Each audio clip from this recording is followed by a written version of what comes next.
Hi, my name is Lindy Vaughan, owner of Studio V, where we build confidence through creativity. Welcome. Welcome to a congregation of collaborations with conversations hosted by the storyteller. This is not a memoir, a recollection of the path to this place. I know how I got here. This is a journey, revelations put into words, words put into action, action put into change, change put into me, my new reality. I don't share this to boast. Really, I don't. Not to say I'm not proud, but nothing good comes to those who gloat. For the first time in my life, I follow my spirit. Some discover their passion in an instant. For me, the journey's been longer to merit. I once replaced ambition with self-doubt and action with excuses because one can't exist without the other. And when given the choice, doing what you've always done is just easier. But something happened, a series of moments over the course of a lifetime that brought me to here, where unbeknownst to me, chance was replaced with destiny when faith replaced fear, and affirmation came from the realization that nothing is happenstance. Every struggle has a lesson, be it in love, endurance, or compassion. I've said it before, hardship cultivates the hunger to count blessings, and I am no stranger to either. So today, I am proud. Not for the external, but the admittance that my passion was always within me. It was my head wouldn't allow my heart to listen. But I hear you, God, that whisper in my spirit, opening my senses, knowing now is one of those defining moments in my history. And if the only passion I truly seek is fulfilling not only to me, but to those who put their trust in me, clearly I see that abundance that comes can only come from a change in me. So I am proud because I listen to the voice that tells me this is right. I take heart to the words of positivity from the people who enter my life. I'm proud for lifting the anchor of routine and self-doubt and strife and learning the destination is one when my focus shifts from the prize down to my stride. And no matter how cliche it sounds or my compulsion to drown truth out, my future is comprised of moments that dwell in the here and now. So I'm living the life I dream, beginning with my perception of me. And each day that I wake up, I'm grinding closer to my destiny. So watch me grow. Watch me flourish. Watch the bounds I place retreat as I become what I was meant to be, this resilient, flawless, universal woman, this woman unleashed.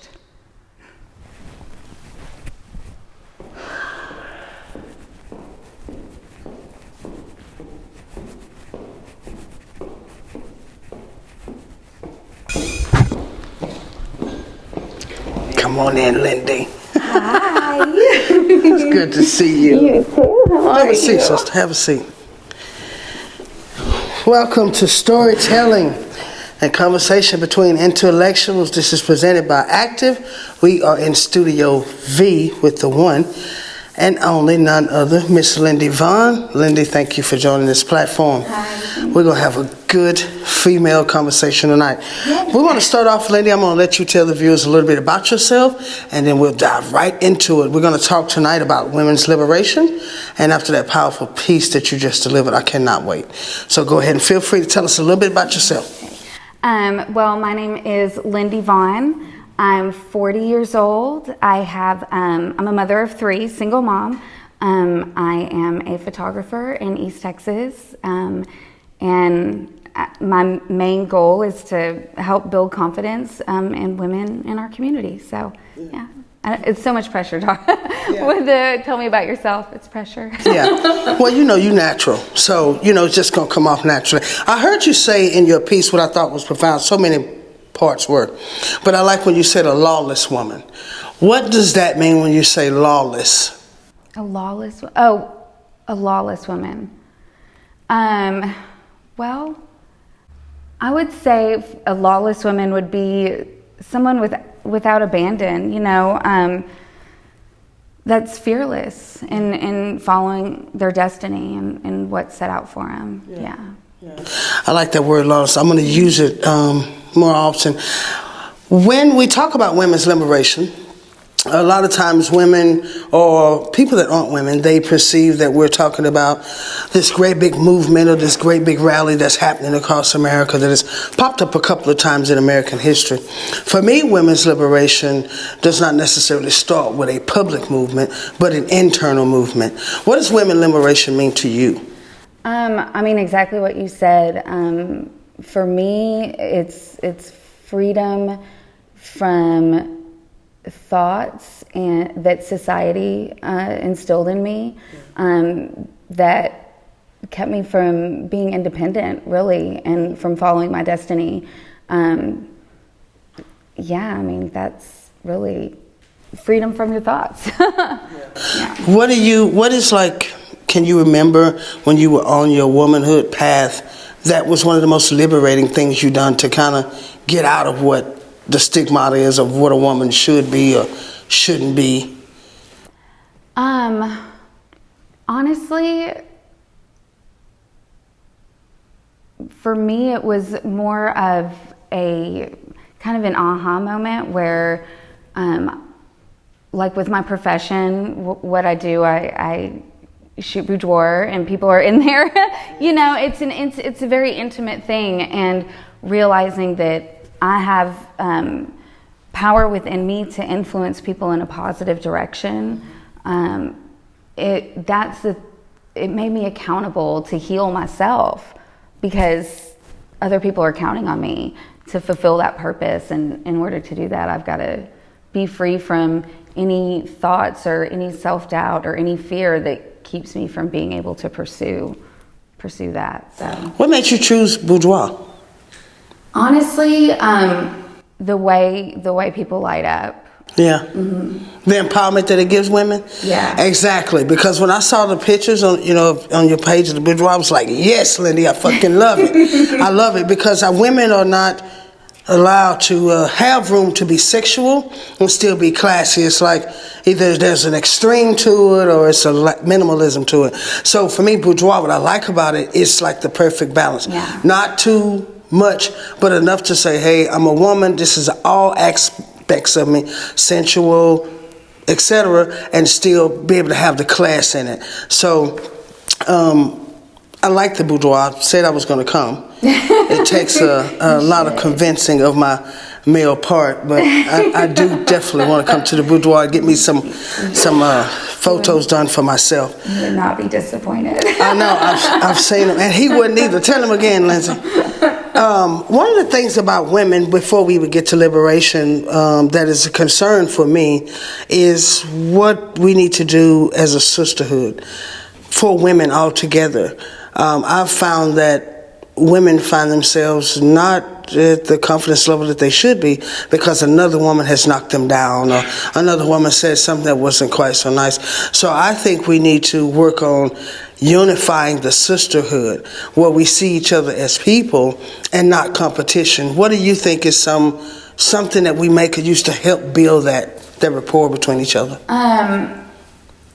What I do personally, if I'm feeling intimidated by another woman or competitive or anything like that, like what I personally do is I go within and say, what is it in me what's the fear in me of this other person, and is that realistic? And I think a lot of times what we fail to do as women is, go in and realize a lot of what we think about other people is our own perception, and it's our own projection of our own insecurities. Absolutely.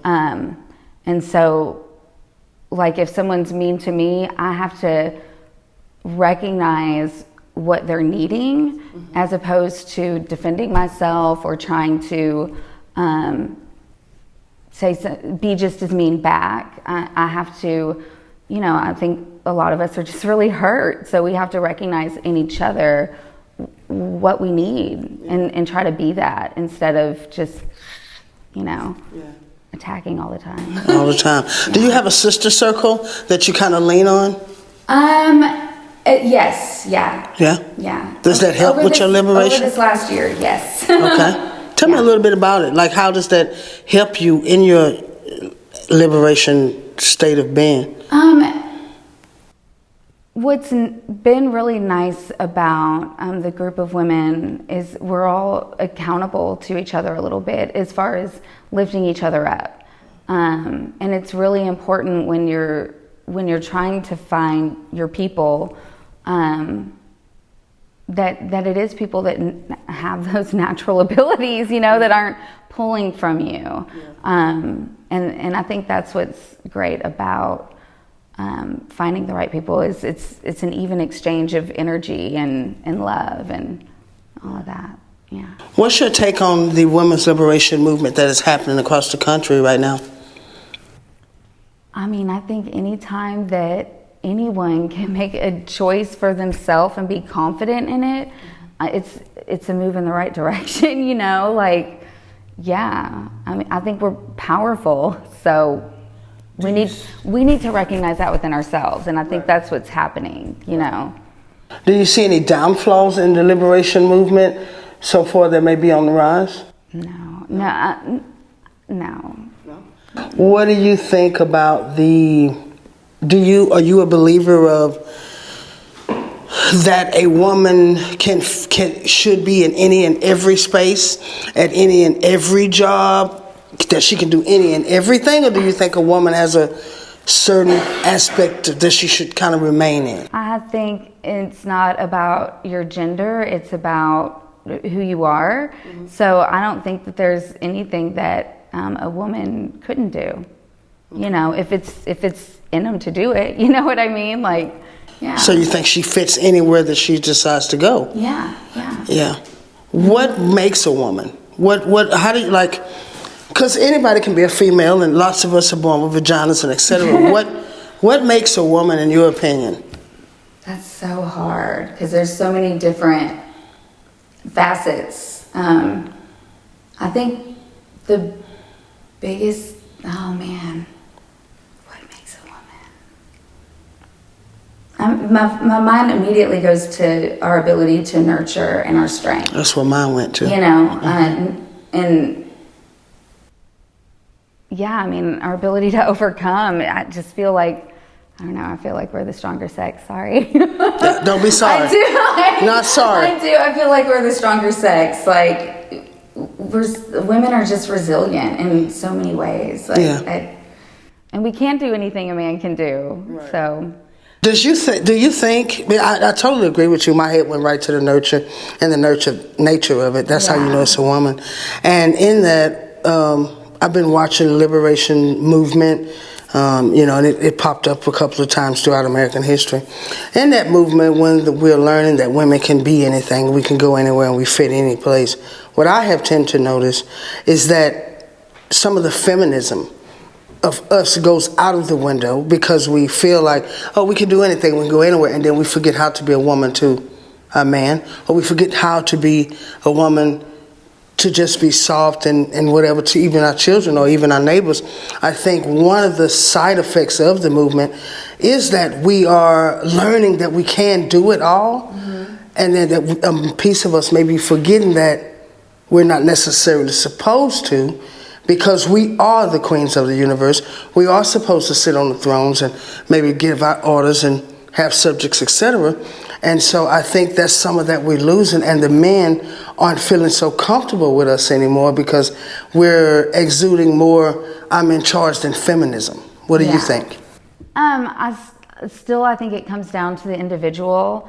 Some people, some women are naturally more inclined to be a homemaker. Some people are more inclined to administration or being an artist or being creative or getting out and doing manual work, And I think it comes down to the individual.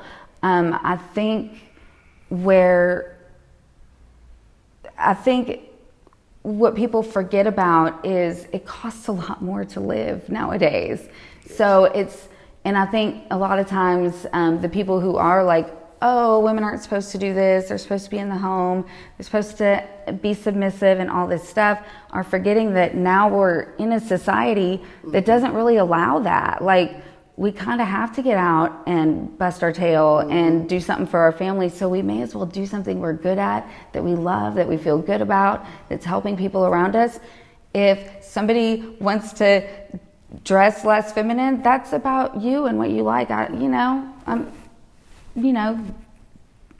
If you don't agree with it, go with the people that have the same viewpoints as you. You know what I mean? Like, that's kind of, yeah. Yeah.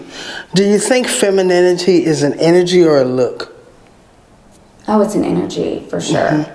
For sure. How would you explain the energy of it? Oh, it's that calm, soothing nature about a person. Yeah. And I don't know, it's just an essence. Yeah. Yeah. I always call women flowers, like, has so many different types of flowers. And my favorite flower is the sunflower, because when the sun doesn't shine, the sunflowers look to each other so that they can, boost each other and keep each other together. So my favorite flower is the sunflower. And it reminds me of women, because a lot of times as we live life, even if we're trying to have the best day we can, something always comes along, it seems like, to attack the woman in one way or another. So oftentimes our sun will get taken away from us, and we have to look to other flowers, other sunflowers, to look at each other, to remind each other, to build each other up. In that, I am raising a daughter, and she's about to have a granddaughter. And because we are consistently changing and evolving in the times, what advice would you have for, let's say, a girl child that's going to be here in 10 years that will withstand whatever you give her, will be valid for 2020, 2030, and 2060? What would you say to the future girl seeds that are coming up? Oh gosh, I would say what I needed most and what nobody told me is to, it's probably going to sound minor, but to set boundaries and stay firm with them and recognize when people cross them. I think it's so important, and it's the only way that you can really become who you are and be an individual and be strong and confident is by not letting people railroad you. Right. So I think that's something that I'm really trying to instill in my girls is, value yourself and know what you're worth, and know what no means no and yes means yes. Right. Right. Yeah. What role do you think men are playing in this movement of independence that's happening with the women? Honestly, I don't think they're playing a role in it. But I'm coming from like a single person, and what I usually hear from men, like being in the area that I'm in and stuff, is, women belong in the home, and they're thinking of the feminist movement as people in combat boots and throwing rocks at buildings, and that's not what it is. It's a movement of celebrating our femininity and our strength. You know what I mean? And being able to make choices for ourselves. And so, in my mind, a man didn't really have nothing to do with it. Yeah. Right. So I've also noticed, and you may have noticed too, that when I was growing up, the ending goal for the lady was to get a husband. And then you get your children, and you get the 2.5 picket fence, and hopefully you have the dog and all that good stuff. Now it seems as if the goal for the lady child is get an education. It doesn't matter if you have a man. It doesn't matter if you have children. So it's like two different ends of the spectrum. I don't necessarily agree with either one of those ends. I think there is a happy medium. What do you think the happy medium is? Find yourself first, and then find a man. I think, like my generation and my parents' generation, it was necessity to have a partner, and so even like growing up watching Disney movies, like the princess is in distress until Prince Charming comes along and saves the day and they live happily ever after. Nah, you know, but you're just a baby and you don't know who you are, and it's really hard to try to grow up with a person at the same time that they're trying to grow up too. So, yeah. What factors do you think insecurity plays in us not realizing who we are as liberated women? I mean, it's the biggest thing. The way we talk to ourselves, you know, it controls everything we do. So, yeah. Sorry, I lost my train of thought.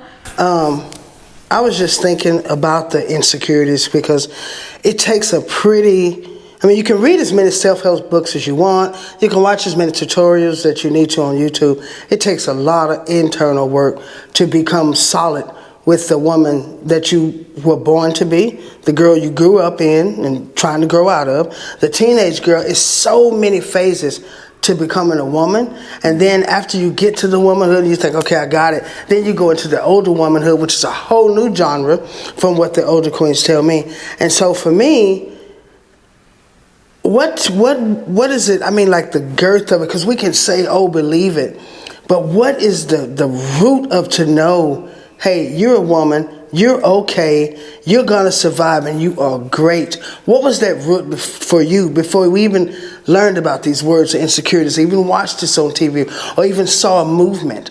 What was it for you? Because I don't, unless you just popped up one day and was like, hey, fuck, I got it. Or was this an evolution? It was both. It was both. The evolution came from, of course, like life experience, heartbreak. You know, each heartbreak or trauma or anything difficult that I experienced, I learned from it and took from it. But I'm stubborn, so it takes me a while. So I really did kind of have like an aha moment where it was like, if I don't believe something different and change my perception, then I'm always going to stay in this cycle. Yeah. Nothing's ever going to change. And for me, it was really realizing that, you know, we're all created to be love, and realizing the parts of my personality and my character that prove that, and focusing on those things and honing in on those, you know. And that's who I am. I'm not an insecure person. I'm not weak. I'm loving, I'm kind, I'm generous, you know, I'm loyal. I'm love, you know. Right. So that was my kind of aha moment after years and years and years of, you know, messing up. And emotions, you know, we're such emotional creatures. Mm-hmm. How do you gauge your emotions and keep it all in check? Oh, well, I don't always keep it in check. I know I don't.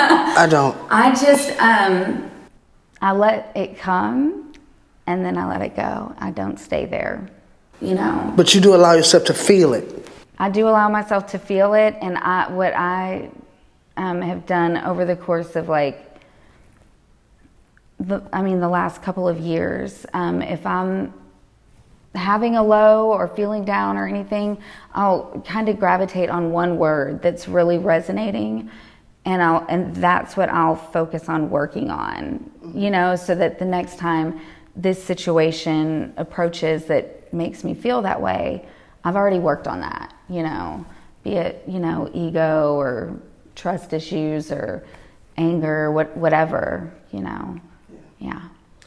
This year at the end of 2019, and also mainly 2019 and summer 2020, there was a big Me Too movement.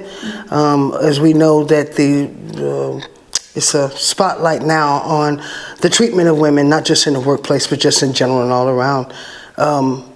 Do you feel some of the momentum for that movement has kind of slacked off, like other topics are now being talked about, we're not really focused on that anymore? Or how do you feel about that? I mean, yeah, I think so. Because and I hate to say it, but it almost feels like a trend when these things, you know, and people have their, me too, and everybody's aware of it, but then then what happens? Right. You know, it's the next, Right. you know, Right. save the children. You know, it's only been a few months and nobody's even talking about it anymore. Yeah. Right. And the stuff has been going on for centuries, you know, so it's like, yeah. What do you think we could do as women to make it not be a trend, but to be a change in lifestyle, like a change in a way of thought? What do you think we as women can contribute to that? I think continuing to talk about it and educate people and, you know, heal ourselves so that, you know, people can look up to us, you know. Why do you think women are still so uncomfortable around each other telling what we've been through in our stories? I think some of that is, you know, definitely a fear and intimidation thing. I'm a spiritual person, so a lot of times I think that spirit will keep you from certain people as an attack in a way, you know. And then also I think a lot of women have been through a lot of stuff that has convinced them that they can't trust other women. You know, they've been in relationships that have isolated them. And so, yeah. We as women, we have got to stop hurting each other. If I was to be in charge of starting any movement, it would be that we should stop hurting each other in one way, form, shape, or fashion or the other. We do come in rooms. There is a lot of work that we as women, we have to do.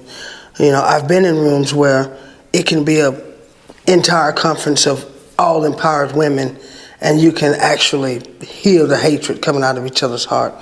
So we put on this thing to get through it, and oh, we're all liberated, and oh, we all great, and oh, we all got it. But when it comes to how we interact with each other, we're probably at the lowest level of love that I've seen probably in about a decade. When it comes to women really being there for women, it's become more competitive, just in my opinion. What do you think? Do you think that we're getting closer as women, or do you think we're like on a backtrack? I think it depends the environment that you're in. I think you have to make a conscious effort to build and maintain friendships with people.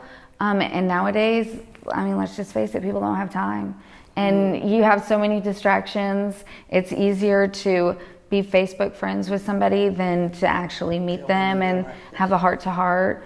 You know, so it's, I mean, we got to put in work to maintain and build the circles that are giving us what we need. Yeah. You know. And don't be afraid to build them. Exactly. You know, and even if you have to go out on the limb and be like the only woman or the only one doing it, don't be afraid. It's okay, because a lot of women really do want friends. They just don't know how to make them. And they don't know. And again, that trust thing. You know, if I'm this open, is she going to judge me? And things like that. And that's something, you know, women, we tend to be critical. Like extremely.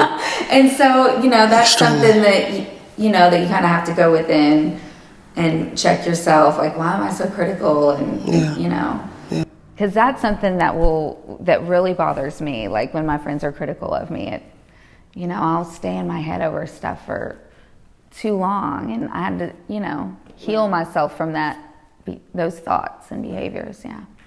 And make sure I'm not around anyone that's going to be putting it in my head also, yes, you know, exactly. Making sure.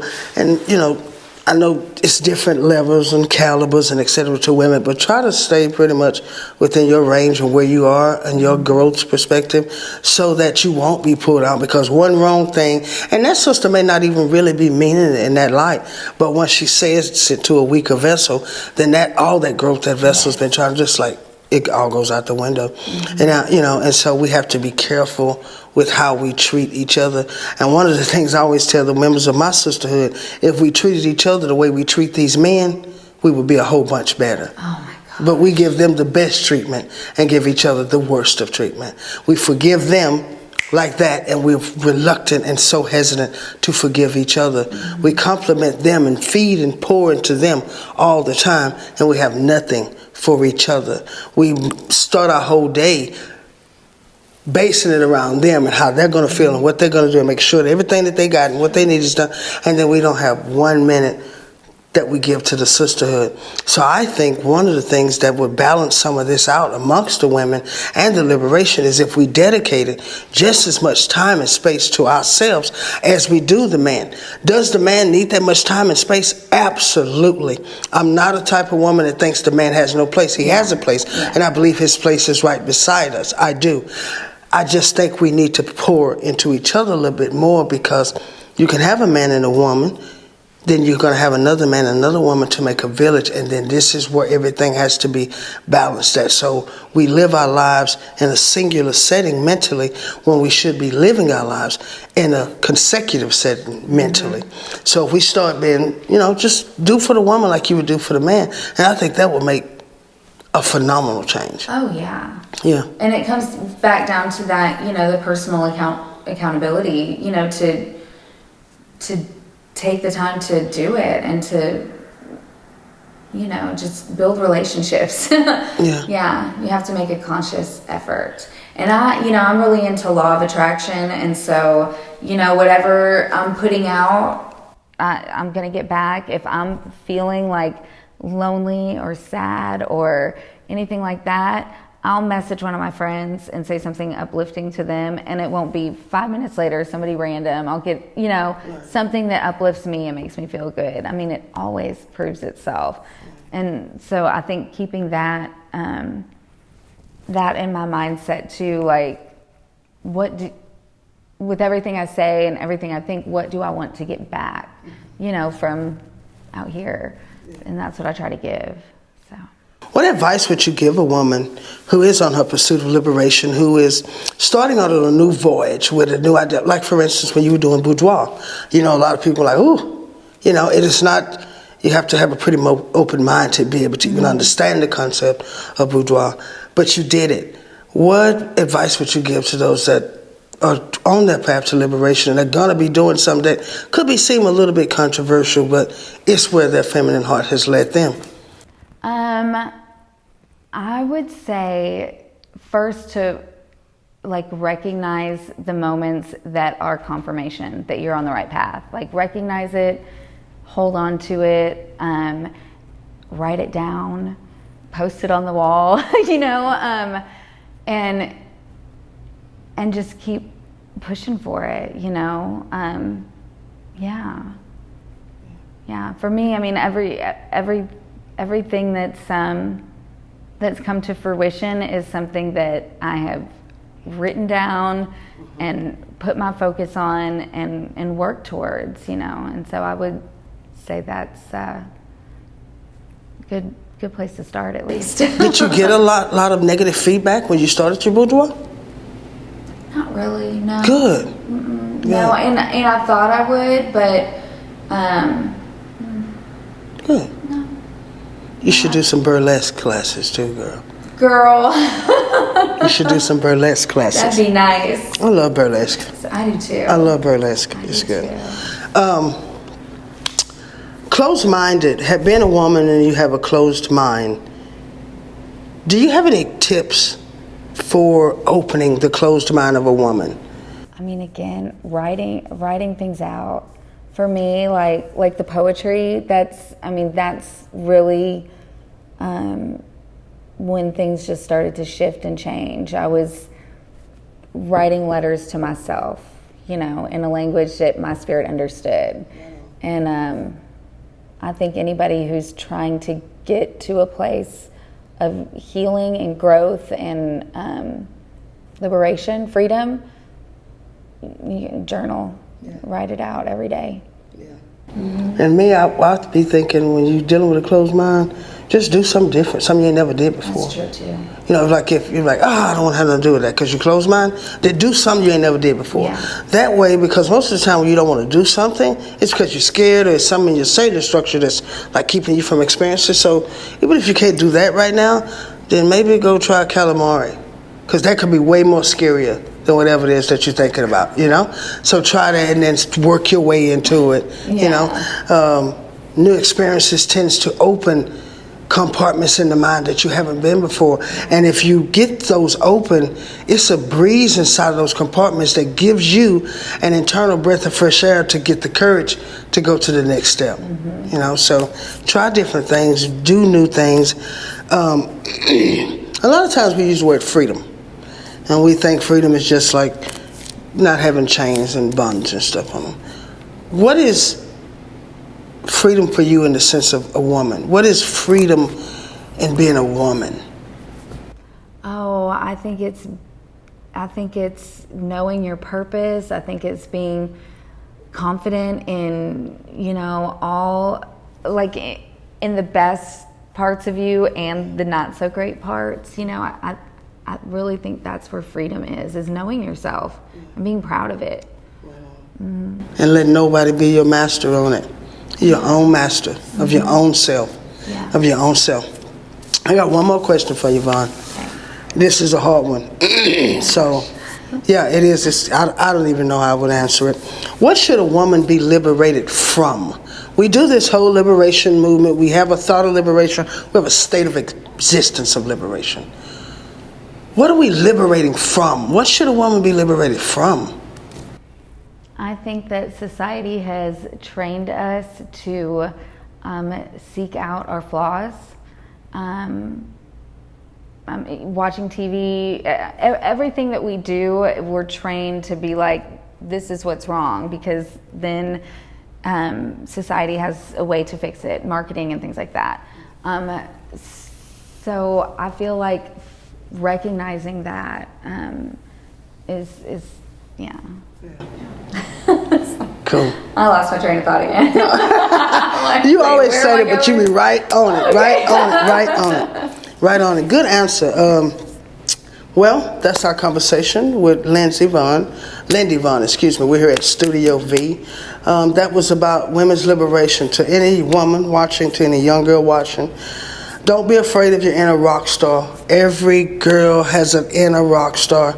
It's up to us to how loud we want her music to play, what instrument she will play, and what stage she perform on. Just make sure you get her there and make sure she's live. And in effect, don't turn down your rock star. Every girl has it, and we find her through liberating ourselves and having freedom to know that we are women. And not just women, we are the most valuable creatures on the entire planet. Thank y'all for tuning in. This has been Storyteller. We're having a conversation amongst intellectuals brought by Active, again here in Lindy V Studio. We want to tell you thank you for tuning in and welcome to the takeover.